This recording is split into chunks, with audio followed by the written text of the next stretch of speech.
ओम श्रीम ह्रीम श्रीम कमले कमलालय प्रसिद्ध प्रसिद्ध ओम श्रीम ह्रीम श्री महालक्ष्मी नमः। हमारे सनातन हिंदू धर्म में धनतेरस पर्व का बहुत अधिक महत्व है। इस पर्व का इंतजार सभी लोग करते हैं। शास्त्रों के अनुसार कार्तिक माह की कृष्ण पक्ष की त्रयोदशी तिथि के दिन समुद्र मंथन के समय भगवान धन्वंतरी अमृत कलश को लेकर प्रकट हुए थे।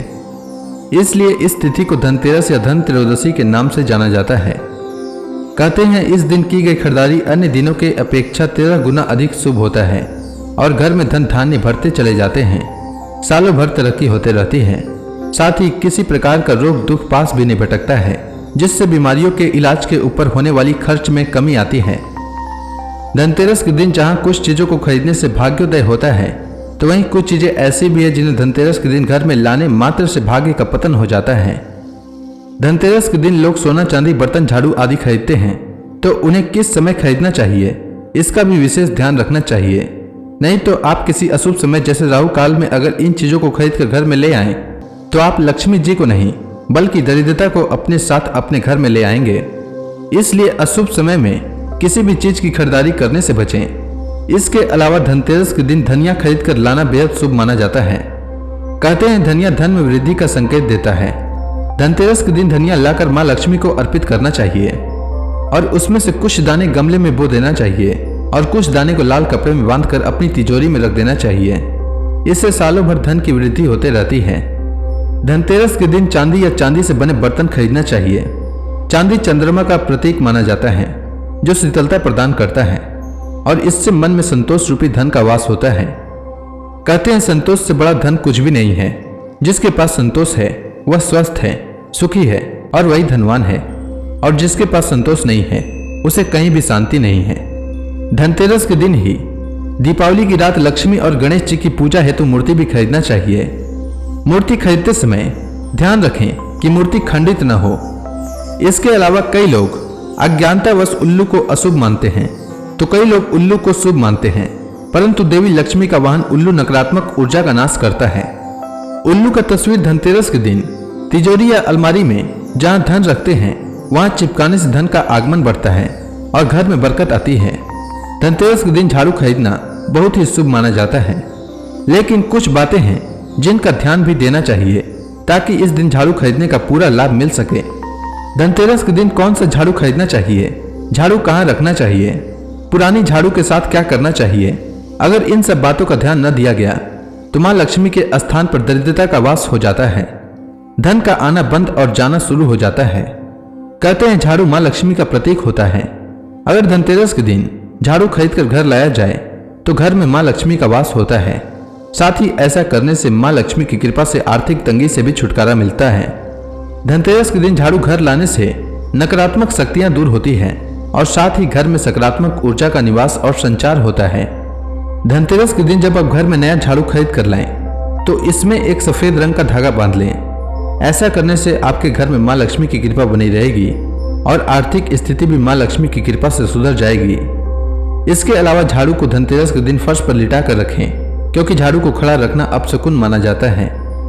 धनतेरस के दिन जब आप झाड़ू खरीद कर लाएं तो इसे एक कोने में लिटा कर रखें और ऐसे स्थान पर रखें जहां पर किसी का पैर न लगे, क्योंकि झाड़ू पर पैर रखना मतलब मां लक्ष्मी का अनादर करना है और इससे मां लक्ष्मी रुष्ट हो जाती हैं और घर से चली जाती हैं।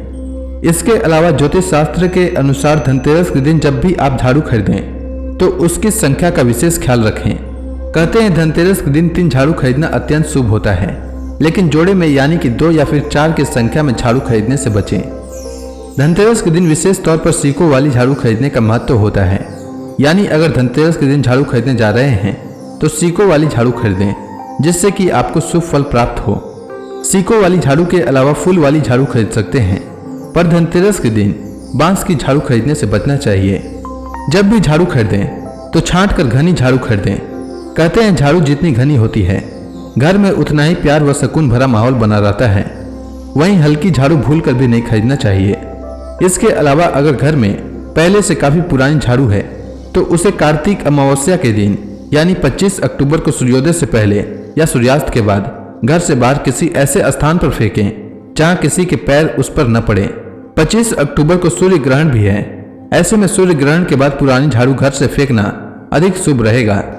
आइए अब जानते हैं धनतेरस किस दिन है और धनतेरस की पूजा मुहूर्त क्या है और राहु काल का समय क्या रहने वाला है और इसके अलावा धनतेरस पूजा विधि के बारे में। तो जैसा कि धनतेरस के नाम से ही पता चलता है कि तेरस यानी त्रयोदशी को यह पर्व मनाया जाना चाहिए, पर धनतेरस की पूजा प्रदोष काल में करनी चाहिए।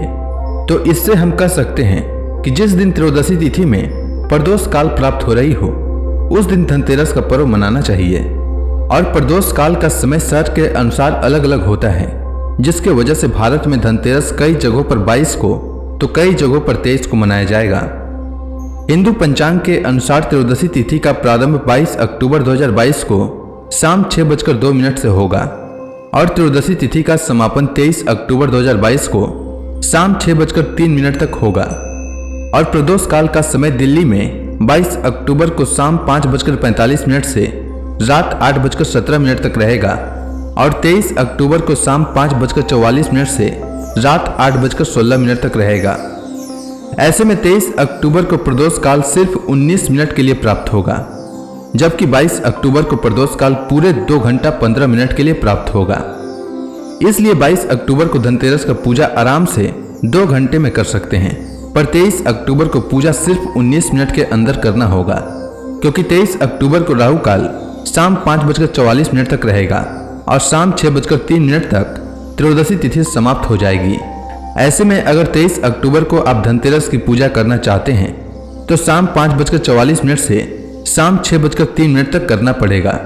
इसके अतिरिक्त 22 अक्टूबर को प्रदोष काल में वृषभ काल प्राप्त होगा और वृषभ काल में धनतेरस की पूजा सबसे अधिक श्रेयस्कर माना जाता है, जबकि 23 अक्टूबर को प्रदोष काल में वृषभ काल प्राप्त नहीं होगा।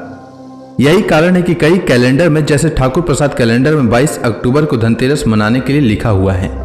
हालांकि धनतेरस की खरीदारी दोनों दिन किया जा सकता है, पर धनतेरस की खरीदारी राहु काल में करने से बचना चाहिए, जो कि दिल्ली में 22 अक्टूबर को सुबह 9:16 से सुबह 10:41 तक और 23 अक्टूबर को शाम 4:19 से शाम 5:44 तक रहेगा।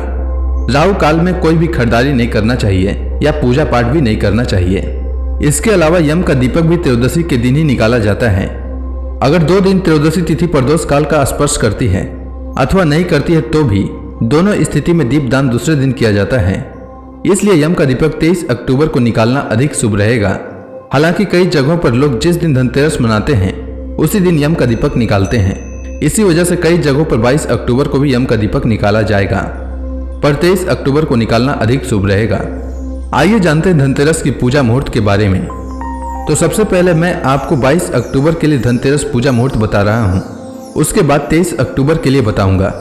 आपको जिस दिन पूजा करने की इच्छा हो आप उसी दिन पूजा करें। तो 22 अक्टूबर को वाराणसी में शाम 6:43 से शाम 7:55 तक, दिल्ली में शाम 7:01 से रात 8:17 तक, जयपुर में शाम 7:10 से रात 8:24 तक, कोलकाता में शाम 6:27 से शाम 7:35 तक, मुंबई में शाम 7:34 से रात 8:40 तक और अहमदाबाद में शाम 7:29 से रात 8:39 तक। और 23 अक्टूबर को धनतेरस पूजा मुहूर्त वाराणसी में शाम 5:24 से शाम 6:03 तक, दिल्ली में शाम 5:44 से शाम 6:03 तक, जयपुर में शाम 5:51 से शाम 6:03 तक और कोलकाता में शाम 5:05 से शाम 6:03 तक। इसके अलावा अगर आप अपने शहर के अनुसार धनतेरस की पूजा के शुभ मुहूर्त जानना चाहते हैं तो कमेंट सेक्शन में अपने शहर का नाम लिखें। अब आइए जानते हैं धनतेरस के दिन क्या किया जाता है और धनतेरस का महत्व। तो मानव जीवन का सबसे बड़ा धन उत्तम स्वास्थ्य है। इसलिए आयुर्वेद के देव धन्वंतरी के अवतरण दिवस यानी धनतेरस पर स्वास्थ्य रूपी धन की प्राप्ति के लिए यह त्योहार मनाया जाता है। धनतेरस पर धन्वंतरी देव की षोडशोपचार पूजा का विधान है। षोडशोपचार यानी विधिवत 16 क्रियाओं से पूजा संपन्न करना। इसमें आसन, पाद्य, अर्घ्य, आचमन, स्नान, वस्त्र, आभूषण, गंध, पुष्प, धूप, दीप, नैवेद्य, आचमन, दक्षिणा युक्त तांबूल, आरती और परिक्रमा आदि शामिल है। धनतेरस पर पीतल और चांदी के बर्तन खरीदने की परंपरा है। मान्यता है कि बर्तन खरीदने से धन और समृद्धि में वृद्धि होती है। इसी आधार पर इसे धन त्रयोदशी या धनतेरस कहते हैं। इस दिन शाम के समय घर के मुख्य द्वार और आंगन में दिए जलाने चाहिए, क्योंकि धनतेरस से ही दीपावली के त्योहार की शुरुआत होती है। धनतेरस के दिन शाम के समय यमदेव के निमित्त दीपदान किया जाता है। मान्यता है कि ऐसा करने से मृत्यु के देवता यमराज के भय से मुक्ति मिलती है। उम्मीद है आपको धनतेरस से जुड़ी जानकारी अच्छी लगी होगी। अगर आपको यह वीडियो अच्छी लगी हो तो इसे ज़्यादा से ज़्यादा लोगों में शेयर करें। धन्यवाद।